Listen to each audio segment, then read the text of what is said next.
7 stations Total sur 14 fermées à Tahiti. Les négociations entamées depuis une semaine n'ont rien donné. En cause, une clause du contrat qui lie la société et ses gérants. En fin de contrat, ils peuvent ne pas être renouvelés.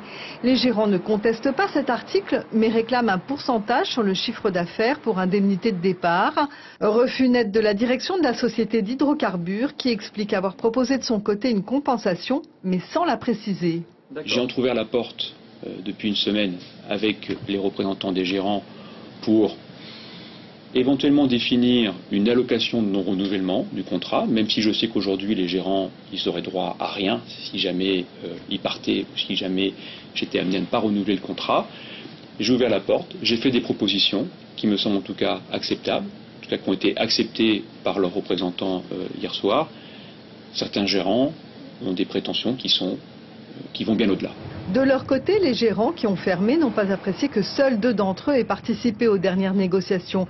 Ils craignent que dans un secteur hyper concurrentiel, Total les pousse trop facilement vers la sortie. C'est le cas de ce gérant qui, après 22 ans de travail, demande qu'on lui reconnaisse son investissement dans la société. La seule chose qu'on veut, c'est que qu'ils reconnaissent quand même qu'on a fait du bon boulot, qu'on soit respecté. Et pourtant, ils ont une charte de Total qui est le partenariat, qui est de la transparence et qui est du respect. Et là, il n'y a aucun. Pour le moment, les négociations sont interrompues.